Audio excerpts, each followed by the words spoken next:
Hello Victor, let's read this question. For this question says a conductor AB of length L is carrying current I is placed perpendicular to a long straight conductor carrying a current capital I as from the figure.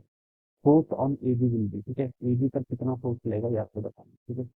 तो चलिए बच्चों देखिए इस question पे start करते हैं। So we can write down that key concept of this question. Force on AB बताना, ठीक है।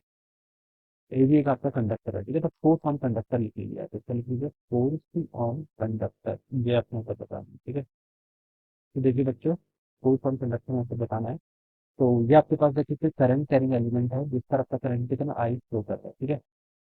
और ये आपका यहाँ पर से एक कंडक्टर है जिसका ए बी ये कंडक्टर, ठीक है।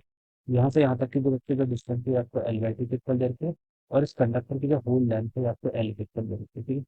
अब बच्चे देखिए फोर्स बताना, फोर्स देखिए हम कैसे बताएंगे, देखिए फोर्स पहले हम यहाँ पर ये करंट कैरिंग एलिमेंट है, इसके कारण किसी भी पॉइंट पर मान लीजिए हमने एक स्मॉल एलिमेंट ले लिया, ठीक है। इस एलिमेंट की लेंथ बच्चे के लिए मैंने dx ले ली, कितनी ले ली dx ले ली, ठीक है। और यहाँ से यहाँ तक की डिस्टेंस मैंने क्या एज्यूम कर ली, x एज्यूम कर ली, ठीक है। अब बच्चे देखो magnetic field at A distance x, देखिए बच्चों यहाँ पर क्या होगा ना, a से लेकर b तक हर पॉइंट की डिस्टेंस x अलग अलग होगी, फॉर्म हुआ है, ठीक है। तो मैं बता सकता हूँ कि जो आपका मैग्नेटिक फील्ड होगा वो तो हर पॉइंट पर वेरी करता है, ठीक है। अगर मैग्नेटिक फील्ड कांस्टेंट होता फिर तो ठीक था, इजीली कर सकते थे, ठीक है।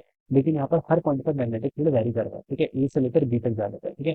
तो हमें क्या करना पड़ेगा, एक स्मॉल एलिमेंट लेना पड़ेगा, उस स्मॉल एलिमेंट पर फोर्स फाइंड आउट करना पड़ेगा। फिर हम उसको पूरा ए से लेकर बी तक क्या कर देंगे, कंप्लीटली इंटीग्रेट कर देंगे, ठीक है। तो मैंने एक स्मॉल एलिमेंट ले लिया जिसकी लेंथ कितनी डी एक्स के इक्वल, ठीक है। तो इस पर जो फोर्स लेगा मैंने उसको डी एफ बोल दिया, ये स्मॉल फोर्स लेगा। और इसकी वैल्यू कितनी होगी आपकी, फोर्स होता है आपका आई टाइम्स एल क्रॉस बी के इक्वल, ठीक है। तो एल क्रॉस बी, ठीक है, लेंथ देखिए यहाँ पर इसकी इस डायरेक्शन में है, ठीक है, ए बी के अलाउंग। मैग्नेटिक फील्ड देखिए आई क्रॉस, देखिए जो डायरेक्शन आपके करंट की होती है वही डायरेक्शन हम लेंथ की लेते हैं, ठीक है। ये जो फोर्स होता है आपका मैग्नेटिक फोर्स, अगर कोई current carrying conductor magnetic field में रखा हुआ है तो इसके जो फोर्स लगता है वो ऐसा लगता है आई टाइम्स एल क्रॉस बी के इक्वल, ठीक है। अब एल वेक्टर की डायरेक्शन वही होती है जो आई की होती है, आई की डायरेक्शन ऐसी है। बी देखिए, बी आपका क्या है, मैग्नेटिक फील्ड है, बी क्या आपका मैग्नेटिक फील्ड। इसके कारण मैग्नेटिक फील्ड यहाँ पर देखिए कैसा होगा, इस पॉइंट पर तो आउट ऑफ द स्क्रीन होगा, इस पॉइंट पर आपका इंटू द स्क्रीन होगा, राइट हैंड कंट्रोल से बता सकते हैं, ठीक है। तो देखिए इस पॉइंट पर अगर हमने यहाँ पर क्या निकाल दिया, मैग्नेटिक फील्ड निकाल दिया, ठीक है, क्या निकाल दिया था, मैग्नेटिक फील्ड आपने यहाँ पर से कैलकुलेट कर लिया, ठीक है। अब हम इसके कारण क्या निकाल सकते हैं, पर फोर्स निकाल सकते हैं, ऑलराइट। अब बच्चों देखिए हम यहाँ पर हमें मैग्नीट्यूड निकालना है, तो डी एफ इक्वल टू देखिए कितना होगा, I times L cross B. D देखिए कितना होगा, इस स्क्वायर के कारण इस पॉइंट पर जो कि आपका एक्स डिस्टेंस पर है। मैग्नेटिक फील्ड का फॉर्मूला होता है आपका, ये आपकी इन्फाइनाइटली लॉन्ग वायर है, ठीक है। ये आपकी इन्फाइनाइटली लॉन्ग वायर है, तो इसके कारण जो मैग्नेटिक फील्ड होता है वो होता है mu not I divided by 2 pi time perpendicular distance, perpendicular distance इस पॉइंट की एक्स के इक्वल है। तो ये तो आपका स्मॉल मैग्नेटिक फील्ड आ गया, ठीक है। तो इसको आप लिखेंगे यहाँ पे, देखिए डी एफ हो जाएगा आपका mu not I 2 pi x, ठीक है। टाइम्स कितना होता है आपका एल इंटू बी, एल इसकी लेंथ है, लेंथ तो बच्चों इसकी कितनी डी एक्स के इक्वल है, ठीक है। और इंटू आई, आई आपकी करंट है, ठीक है। तो यहाँ पर आप ये टर्म देखिए आपकी डी नॉट आई, ठीक है, 2 पाई एक्स डी एक्स के इक्वल हो गई, ठीक है।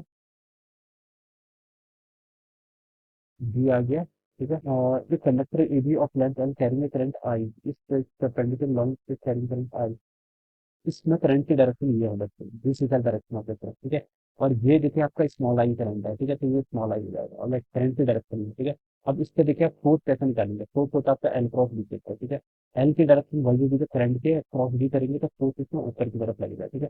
ऐसे हम इसको डिफाइन करेंगे, राइट। तो ये समझ में आया ना कैसे हुआ, डी एफ इक्वल टू कितना होता है आपका आई टाइम्स आपका डी एल टाइम्स आपका बी, पी की वैल्यू ये है, आई ये है, और डी एल यानी कि स्मॉल एलिमेंट जो कि डी एक्स है, तो ये टर्म आ जाएगी। अब इस पूरे टर्म को इंटीग्रेट कर लीजिए तो ये आपका क्या मिलेगा, this will equal to net force acting on the wire AB, ठीक है। तो देखिए हमसे वी नॉट बच्चे कांस्टेंट है, कैपिटल आई बच्चे कांस्टेंट है, स्मॉल आई कांस्टेंट है, टू फाइव भी आपका कांस्टेंट है, ठीक है। अंदर क्या बच गया आपका डी एक्स बाई एक्स बच गया, ठीक है। अब एक्स से लिमिट पुट करनी, कहाँ से कहाँ तक मैग्नेटिक फोर्स के साथ कैलकुलेट करना, इस पॉइंट से, ए पॉइंट से लेकर कहाँ तक बी तक, ठीक है। तो ए पॉइंट के लिए आपकी एक्स डिस्टेंस कितनी, दूरी कितनी, यहाँ पे एल बाई टू चेक कर, ठीक है। और बी पॉइंट के लिए L by two plus L यानी कि three L by two check कर। तो एल बाई टू से तो बच्चे स्टार्ट करा और कहाँ तक जा रहा आपका थ्री एल बाई टू के ऊपर जा रहा है, ठीक है। तो देखिए बच्चों इसको सॉल्व कर लीजिए, V naught capital I times आपका small I divided by two pi, ये इधर आ जाएगा। डी एक्स का इंटीग्रेशन कितना होता है आपका एल एन एक्स, ठीक है, एल एन। और लिमिट अपर लिमिट कितनी है आपकी थ्री एल बाई टू, ठीक है, माइनस कितना हो जाएगा लोअर लिमिट जो कि हो जाएगा एल एन ऑफ कितना एल बाई टू के ऊपर, ऑलराइट, ये वैल्यू हमसे की गई। अब इसको सॉल्व करेंगे तो V naught capital I into small I divided by two pi times L N M minus L N N, ये किसके इक्वल होता है आपका L N M by N के इक्वल होता है। तो ऊपर आपका थ्री एल बाई टू जाएगा, नीचे कितना जाएगा आपका एल बाई टू, ठीक है। तो एल/2 से एल/2 कैंसिल हो जाएगा, तो ये बच जाएगा D naught capital I times small I divided by 2 pi times आपका एल एन ऑफ टी। तो ये इसका आंसर होना चाहिए, this will be the next, ठीक है। तो वही बोला था 4 from A B will be, तो इसकी वैल्यू इतनी हो जाएगी D naught capital I into small I divided by 2 pi times L N three बोल दो या फिर लॉग नेचुरल बेस थ्री बोल दो, दोनों का सही मतलब होता है। तो बच्चों देखिए ये किससे मैच कर रहा है, आपका सेकंड ऑप्शन से मैच कर रहा है, तो सेकंड ऑप्शन मिल जाएगा राइट आंसर ऑफ। तो I hope you understood this concept, all the best and thank you.